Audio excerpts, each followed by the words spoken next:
anybody say that? Everyone born from God is like that. We give so much importance to the date and the moment and all that. You cannot say, you could say that I remember the moment when I received Jesus Christ and all that, but that's cumulative, From my little childhood on, I was told that I'm a sinner, I will go hell if I die and all that. And then one day I got the opportunity to listen it and then, raise my hands or whatever, but I stood up, those who wanted, that's what I did. But I can still say that, that was the moment when I just switched on and light came in. No, the light started coming. So is salvation a momentary or it's a, cumulative of that one? This sort of question is asked. Some people have told me, one of my professors used to tell me, Dr. Pugh, his name, he used to say that he does not know exactly when he was saved. He said, I know I'm a saved person. Then he said that, I think my salvation finally came the moment I was standing in the water for baptism. He said, I always knew I'm a sinner and Jesus Christ died for my sins. I always knew that. But that moment when I was asked that, do you firmly believe that you are a sinner and Christ died for, then I said, yes. That's moment and beyond any doubt or question, I cannot go back because publicly I said, yes, I believe. So, it is like the moment when, you're shot point blank, that sort of. So he said that I don't know when I was saved, but I know that's for one point, if not before.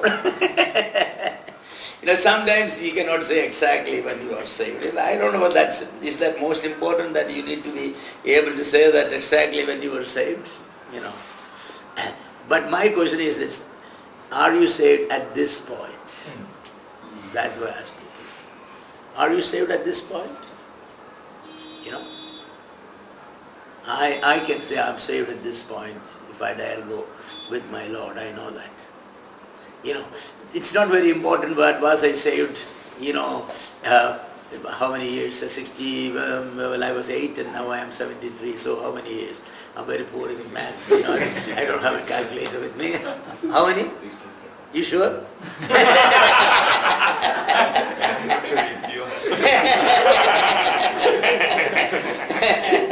Okay, so many years back, that's not the point. Every day you have to ask this question, how am I saved today? Am I sure that I'll go heaven? Do I trust the Lord this moment for my salvation?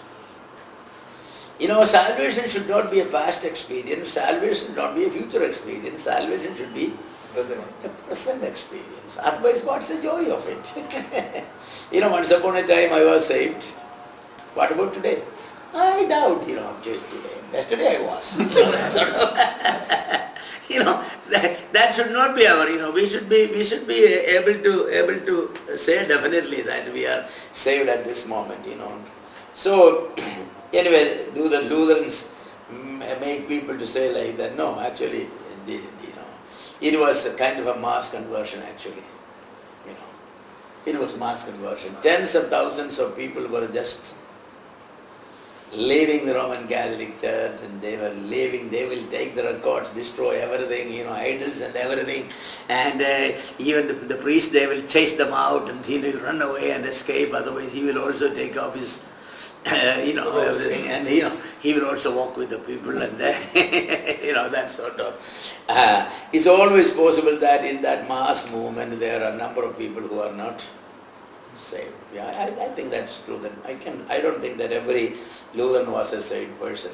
That's not a judgment I have to make. It's besides the point. Who am I to make it?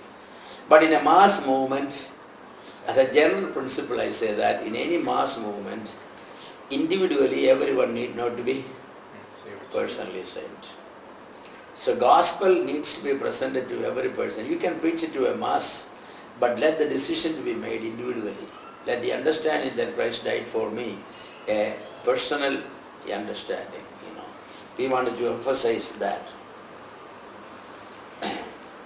So Luther and his followers felt the need to tell the world what they believe. They wanted to declare their faith. So in 1530, such a statement was drawn up and presented to the Diet of Augsburg. This statement is the official statement of the faith of the Lutheran Church. They call it the Augsburg Confession. To this day, that is the official statement of the faith. The Augsburg Confession actually did not replace the creeds of the ancient church. The Lutherans believe in the Apostolic Creed and the Nicene Creed and the Chalcedon Creed. The Augsburg Confession actually included all these creeds and enlarged upon it. You know, I have heard people who say that we believe in the Bible and nothing else. That's a good statement. That's a very good statement. But actually you mean that you don't believe the Apostolic faith and the Nicene Creed and all? You got all that understanding by reading the Bible yourself. First time you read the Bible, you came to understand the triunity of God and all that by yourself? Well, come on, who is the person who understood everything? We all, borrow from, these great men of God. They have labored so much and these confessions said. The problem with confession is that all confessions are not correct. Some of the confessions said the wrong thing. Therefore you just cannot swallow it all. But we can never forget our indebtedness to some of these confessions, yes. We must be grateful for that. Yes. Luther and his associates. His closest friend and most helpful co-worker was Philip Melanchthon. He was very bright.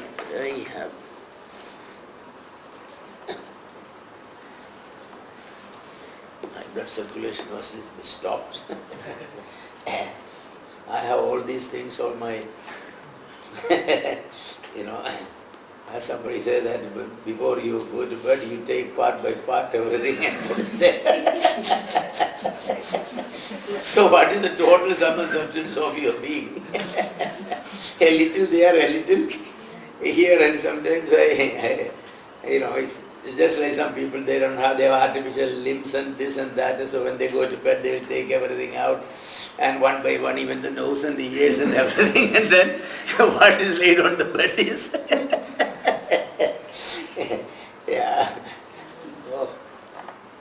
why is it? So Melanchthon, is very bright and young and bright scholar. At the age of 21 in 1518, he had become a full professor of Greek at the Wittenberg University. Think of that. At the age of 21. It must have been a bright, And that too Greek, yeah. And he was associated with the Reformation movement from its beginning. While Luther was in Wartburg, Melanchthon has published the first systematic presentation of the Lutheran doctrine.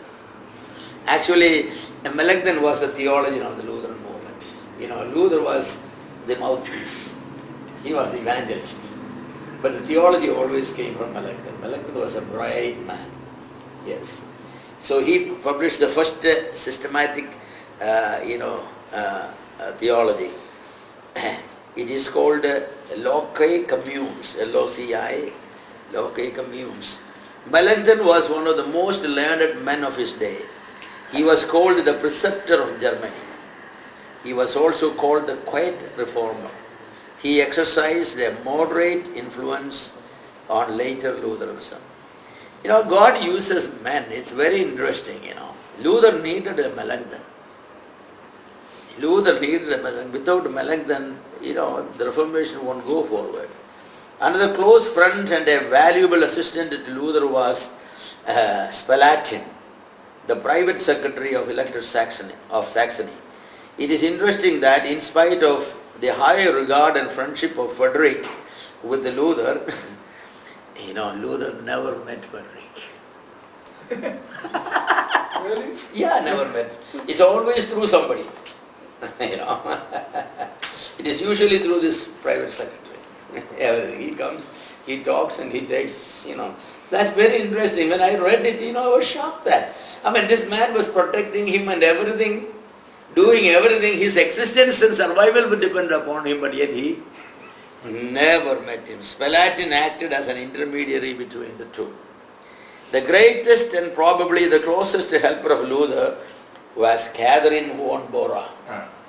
Catherine von Bora.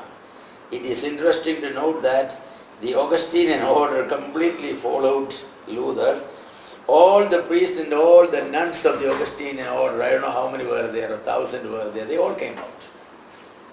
And Luther said that priest can marry. And, nuns can also marry, not I know any nun. And nuns can all marry.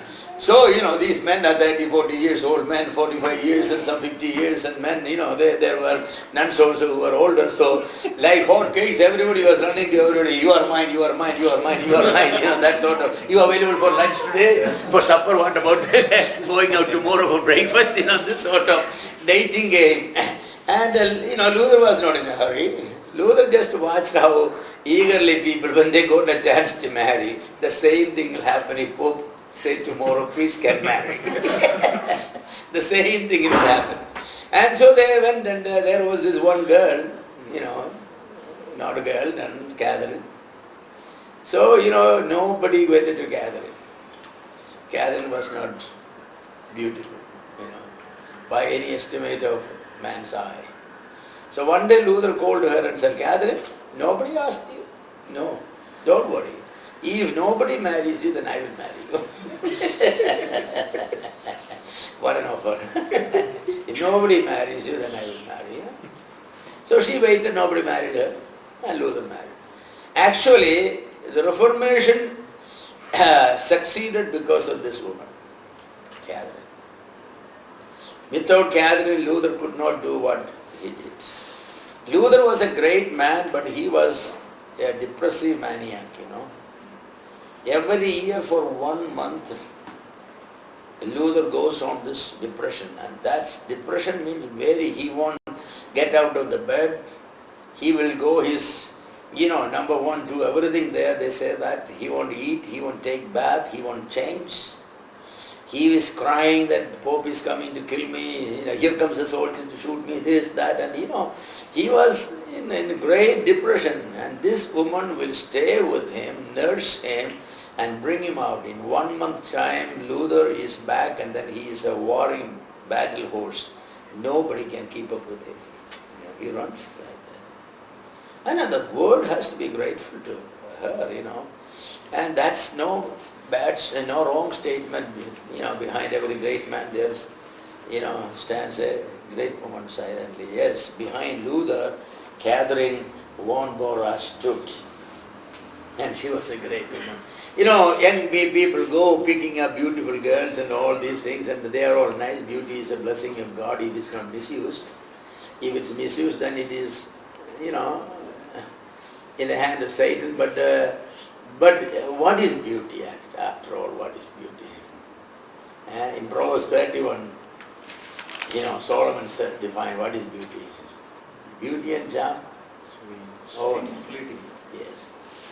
Godliness. That's what this woman was. Not only godly, but she was able. Luther has 60, 70 people every day in the morning for breakfast. And Luther did not know where the bread came from, the egg came from, the butter came from. This is continental breakfast, not our upuma.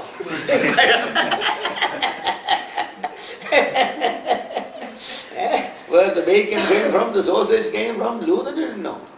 Luther had no idea. Luther really was such an irresponsible husband and father. He was a charitable man. He'll be reading there, some beggar will come and say, something, and he will look there. And, he looked, in the shelf will be a golden pot or something, given for his marriage. He'll take it and take it away. So this woman has to go around to bury these things down here around the house somewhere, without him knowing where it is. Take the brand new coat, give it to poor man. Say, some clothes, here, take it. Luther didn't care for anything. But Luther needed those things when he was ready to go out. Where is my coat? Where is my coat? Your coat? You given it away? Who, me? Why did it? I gave it away. You should not have done that.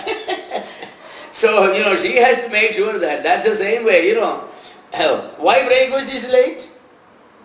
9 o'clock, everybody hungry? No eggs. No eggs? Chicken doesn't lay any more eggs? That's Luther's question, So, this woman, she did.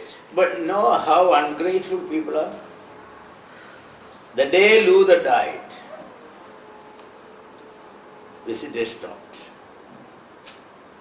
Every day 70, 60, 70 people ate the breakfast. Not one person came back to say thank you, Catherine.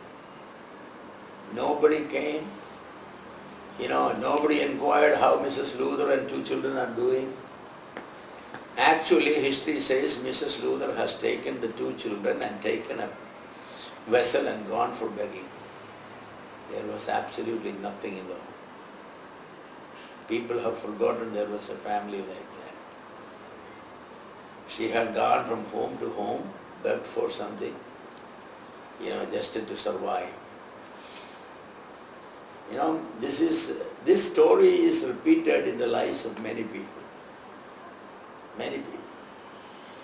When some great men are around, they are around, people are around. When they are gone, it's gone. But thank God, God is faithful. As she was begging, she came one home and they called the king of Belgium. Belgium was Protestant. They called the king of Belgium and said that Luther's wife is begging with children. So the Belgian king appointed a pension from his treasury all her life and until their sons grow up and get job, so that they could live decently. God is faithful, isn't he? Man forgets, but God listens. Yes, that's a lesson. So when you are serving, never look at the face of people. Do whatever you can do to people, but don't expect anything in return. Because the nature of man is that. People come usually because they can get something. Either spiritual things or material things. In Luther's case, they got both. So people came. When he was gone, why should we come? They asked. That's a sort of. So this woman was great, Luther will call her Lord Kitty. That's what we can say, Lord Kitty. Yes, she was. She indeed was, an ordinary woman, but with royal blood, flowing through her veins, because it was the blood of salvation, and she was a great woman. Thank God. There are some great women like that in history, So, if you're looking for a good name to call your daughters, call her Catherine. But make sure she will be a Catherine. Otherwise, she has to change the name, because it's a shame then to this woman. Luther and Catherine had a great marriage, but not in the modern sense.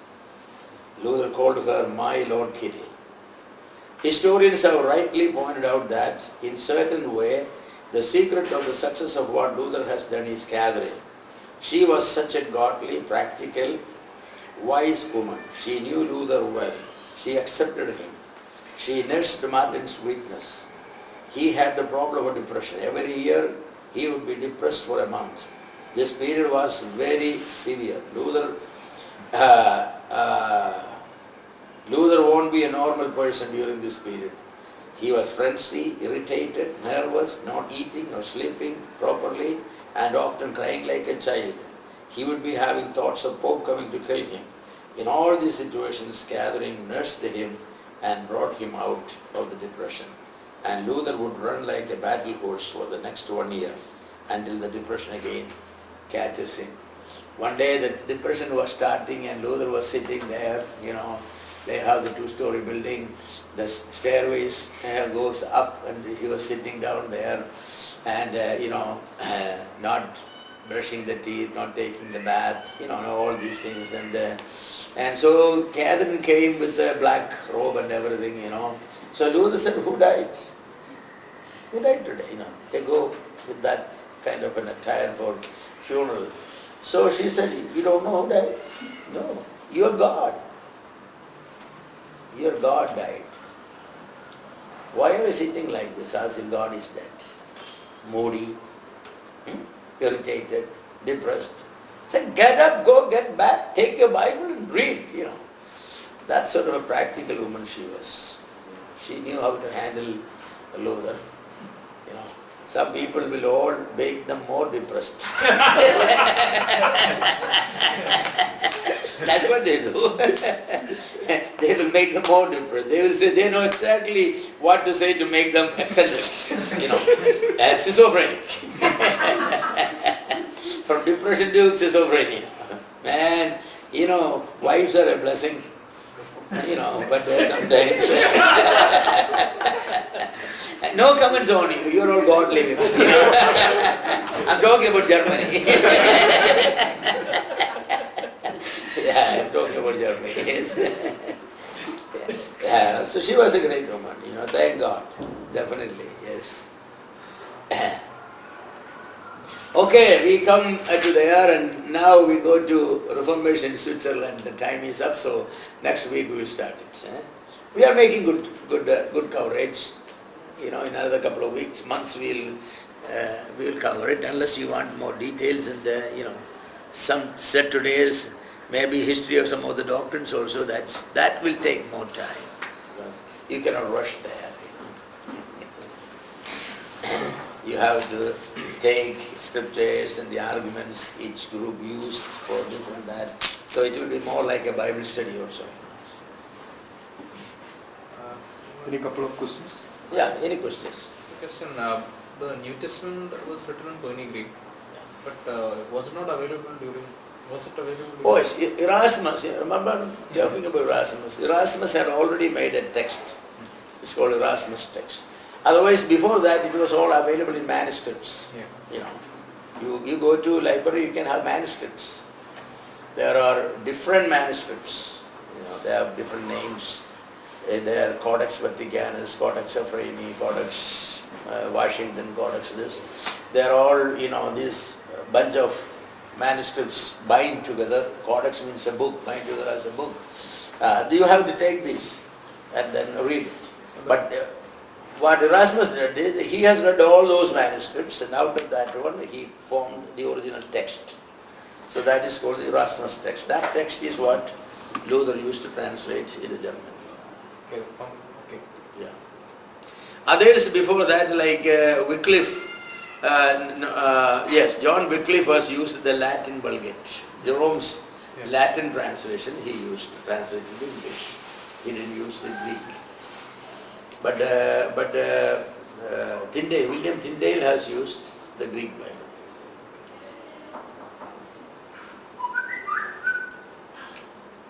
They translated Old Testament also, Luther. Luther may have translated, he translated the whole Bible. Yes. So, I don't know whether he used the Hebrew original or for translation or he used the Septuagint, The Greek translation of the Old Testament was available. So he may have used the Septuagint. I don't know whether, of course they all knew Hebrew and all, but I don't know, I cannot say how to refer whether he used the original Hebrew for translation of the Old Testament or the Septuagint. A lot of people those days used the Septuagint because that was common Bible. Yeah. Actually Hebrew is much easier than Greek. Hebrew has very few words, You take a Hebrew dictionary, it's only this big. The Greek dictionary is big.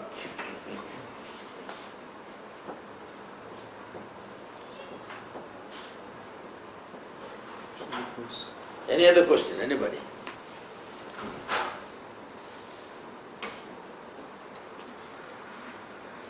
Sisters don't have any question on gathering?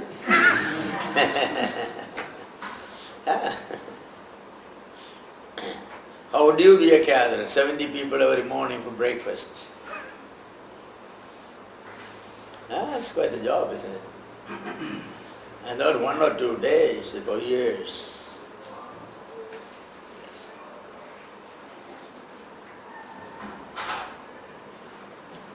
But if Luther's conviction was so strong, man who knew the Lord,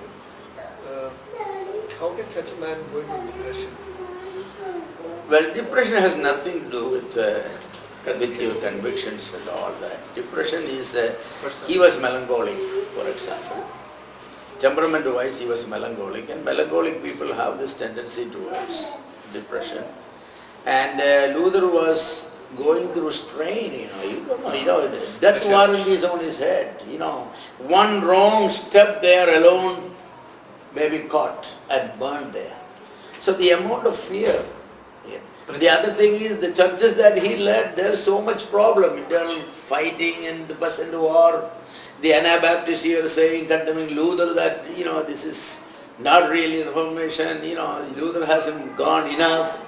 And so there was attack from, the Anabaptists on one side, there was attack from the Roman Catholics, and then there is, divisions and all there, and the correspondence between reformers of different countries, different views. Even the Lord's Supper controversy itself was a big controversy. They had, councils to discuss it and all. They could never agree on it. So it was not a cool life, Luther may be coming at 4 o'clock and take his sleep, and maybe for 4 days continuously he did not sleep. So then what happened? If a person doesn't sleep 3-4 days continuously, then this happened. Especially a melancholic person, he's prone to. So it's nothing to do with his godliness or trust in God or anything, of course, But the depression comes how you handle it. He needed a wife. And so she helped. And of course Melanchthon and others, they all tried to help him, but only Catherine could really help, because he needed a lot of patience. You get angry with a depressed person, no help. You have to be kind and patient and all that, That she was able to do. Yeah, but sounded like a choleric and the leadership. Yeah, maybe he was a choleric, melancholic. Normal. For 11 months he was...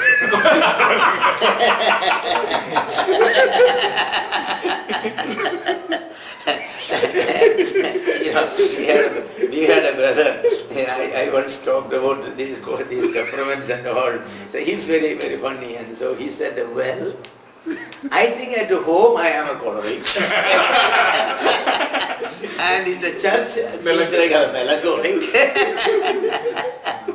With my friends, I think I'm a sanguine. And that is true, And we may have a little of everything sometimes. You all know what is temperament? Very evaluated. Okay. Okay.